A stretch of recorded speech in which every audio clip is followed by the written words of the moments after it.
The federal government has ordered the reduction of the indefinite no-fly ban imposed on Fuji icon Wasiu Ayinde, better known as Kwam 1, to 1 month. Hi, welcome to What's Happening. These are our top 10 stories countdown today. At number 10, the State House Anti-Corruption 3 Unit, in collaboration with Criminal Investigation Directorate in Uganda, has arrested 7 individuals for allegedly defrauding a Nigerian businessman of $70,000 in a fake gold transaction.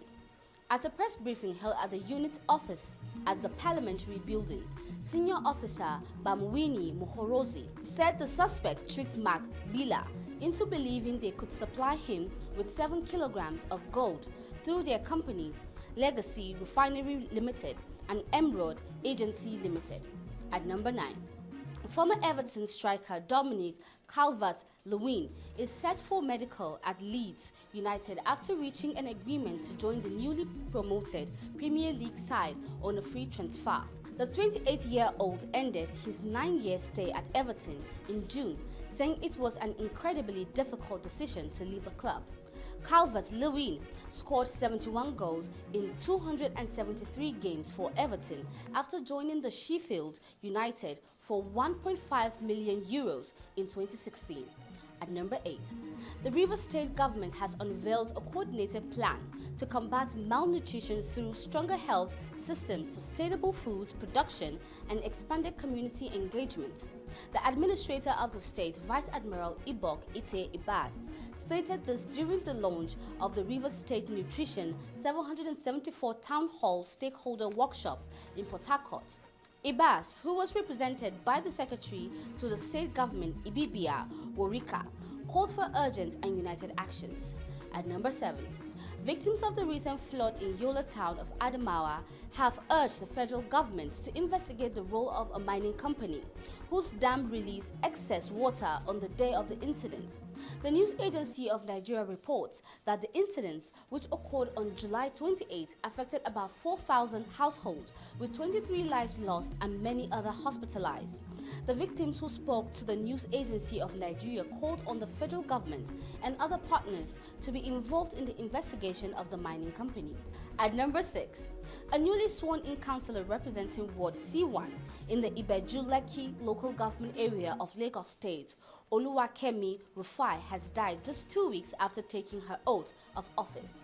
The councillor, who was the only woman on the Legislative Council, reportedly passed away in the early hours of Wednesday, following a brief illness. The news of her death was confirmed by both the chairman of Ibeju-Lekki local government, Sisan Olowa, and the chairman of Lekki Local Council Development Area, Rasaki Kasili. At number 5, a high court sitting in the Shagamu Judicial Division of Ogun State has issued an interim order restraining the Ogun State government and its agents from demolishing or tampering with properties belonging to a former governor of the state, Gbenga Daniel.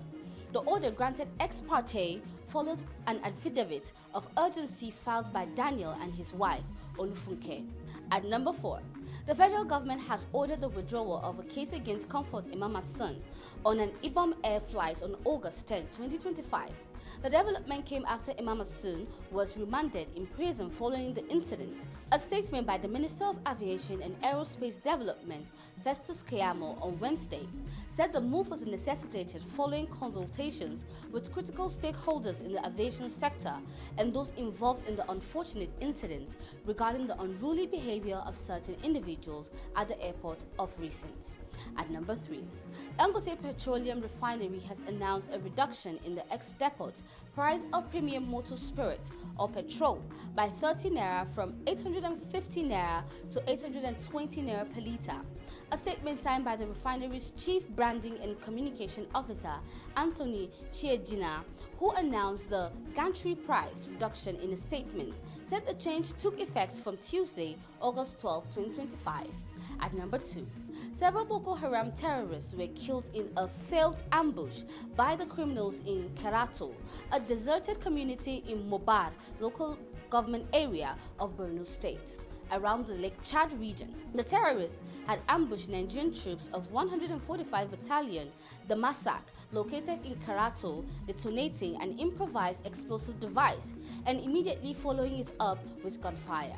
And at number 1, the federal government has ordered the reduction of the indefinite no-fly ban imposed on Fuji icon Wasiu Ayinde, better known as Kwam 1, to 1 month, and the restoration of the license of the pilots and co-pilots involved in the ValueJet airline incident after a 1-month suspension. In a statement on Wednesday, Minister of Aviation Festus Keyamo announced that the move followed critical consultation with stakeholders in the aviation sector. That's all for today. See you next time on What's Happening.